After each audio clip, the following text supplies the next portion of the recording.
Well, congratulations over a big win tonight over a ranked opponent. So the biggest win of your career thus far. How do you feel about your performance and just the accomplishment itself? Man, I feel good because I've been working so hard for this moment, and I wish I could have got the finish. But either way, I feel like the performance was good, and I passed this test with flying colors. Absolutely. And you got the crowd chanting "Chi Wee Wee" throughout the night. I know you're in the middle of a fist fight, but were you able to soak that in? And what does it mean that the audience is relating to you so much that they're supporting you in that way? It means a lot, like being able to connect with the fans, and they're always showing love, So I appreciate everybody supporting me along the way, and I'm grateful to be able to go out there and put on a show for them. I know you wanted to finish. Were you surprised at just how good Rob was on the ground and able to defend? Yeah, I mean, I knew he was gonna play it safe, but he played it more safe than I thought. Like every time I felt like the submission was there, he would reset, and he just wouldn't give me anything, So props to him. Nice. Last thing for me, obviously coming to the UFC at such a young age, I think the only concern was, hey man, once he gets to the top, like you're facing the elite of the world, you just beat a ranked opponent. So at this young age, do you feel like, yeah, I'm ready to compete with the absolute top of the division? Of course, I mean, you see, Rafan's been in there with the best, and I passed this test with flying colors, so I'm ready. I'm ready to compete against the best in the world, and if I'm not ready, I'll figure out how to be ready. I got the best team now. I'm with the lab, and I got Cobrinha, I got Jason House, I got good people around me that are gonna help me get ready for any challenge that's ahead of me.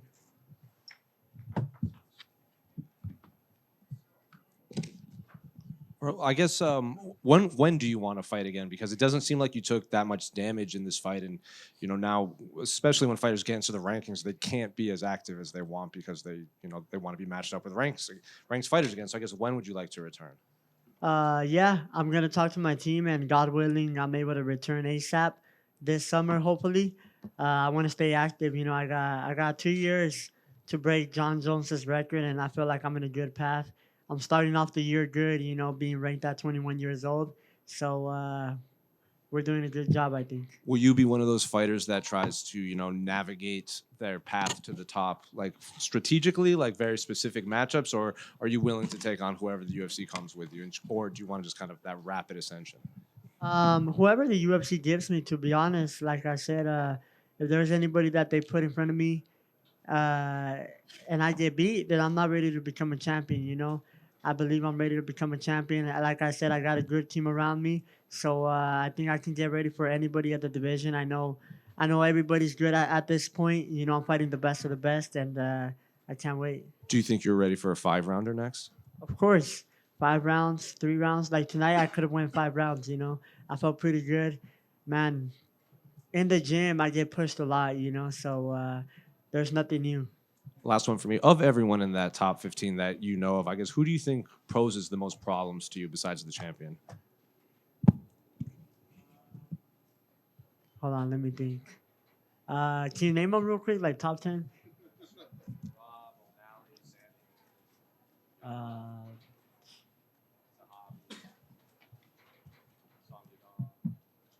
I don't know, to be honest. But I think I don't know. I guess we're gonna have to see. Yeah, Raul back here. Congratulations. Raul, if not an opponent, one of the perks of the UFC is they do go worldwide. I mean, there's obviously a lot of famous, venues, and then obviously a lot of places around the world. Is there a place you would like to go with the UFC for your next fight? Um, anywhere, to be honest. I love fighting in Vegas. I feel like I'm at home. I love fighting in Mexico City. But anywhere, I'll just be ready to go out there and keep climbing up the ladder. Do you have a message to anybody who shows up to the after party tonight? Uh, I don't know. I think I'm just gonna go out, eat with my family, with my team, enjoy, watch my fight, and get back in the gym because, like I said, right now I can't let my foot off the gas. I know hard fights are coming my way, so I gotta stay ready. I gotta keep evolving, and I want to be able to finish all these guys, you know. So today I wasn't able to get that, so I'm not satisfied. So I'm gonna get back to the drawing board and work on that. Congrats. Thank you. Hello, Raul. Congratulations for your win. You were the youngest fighter to enter in the UFC. Now the youngest fighter to enter the top 15. Congratulations, and what a mature performance. Can you give us a little bit of your thought about that? It went exactly as we planned. You know, I think we came in with a really good game plan. We knew exactly what he was going to try to do, which is box. And I feel like I managed the distance pretty good. My timing on my shots were pretty good. My control was good. Like I said, all I wanted is the finish, but he was really good at staying safe. Um, I thought he was going to throw more, but you know, he was waiting too much for the takedown, but it just played right into our game plan. And what about the rubber guard he used? Were you surprised about that? Yeah, I was surprised, but like I said, nothing new I've never seen, so I adjusted pretty quick, and that made me go right into half guard, you know. Perfect, thanks. Hi, Elaine here. I just heard you say that you knew that he was going to come in and box, and I currently seen you at Capetillo's gym and also doing a few sparring sessions with the Vargases. Can you tell me a little bit more about your camp and how boxing technique went with that team? I box a lot in El Paso, Texas. Samir, he has two up-and-comers, twins, Andre and Ari Bonilla. And just I was out for a year, but I was training every single day. You know, I was evolving in every single thing, and being able to get a lot of boxing sparring in. I try to get good boxing work, good grappling work, wrestling work, and during that season, I was able to spar Emiliano Vargas, Amado Vargas, and I feel comfortable in the boxing department, and that was Plan B. You know, Plan B was to box with Raul Font. I'm glad we didn't have to go there, but I felt pretty comfortable, you know. That's why I wasn't rushing any takedowns, because I knew if he started defending takedowns and I couldn't take him down, I was going to say, fuck it, and we can box, you know. I felt pretty comfortable. I've done so many hard rounds with so many good pro boxers, and I feel like that makes me feel so calm on these moments.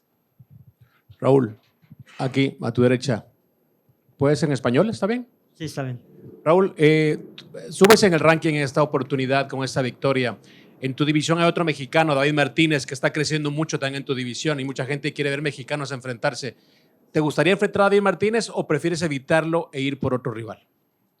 La verdad, David Martínez es un muchacho que me cae muy bien. Él y su hermana, yo los conocí, creo que antes de que entrara al UFC, y alcanzamos a pelear en carteleras juntas, y la verdad que son muy humildes. Me gusta cómo se apoyan entre hermanos, porque así yo también me apoyo con mis hermanos. Entonces, obviamente nadie se tiene miedo en esta división, entonces no por miedo me gustaría evitarlo, pero porque me cae muy bien y somos dos mexicanos representando a la bandera. Pero obviamente si la UFC es una pelea que la UFC quiere hacer, pues yo sé que él estaría dispuesto y yo también. Pero por ahorita me gustaría que los dos estuviéramos representando a la bandera. Gracias.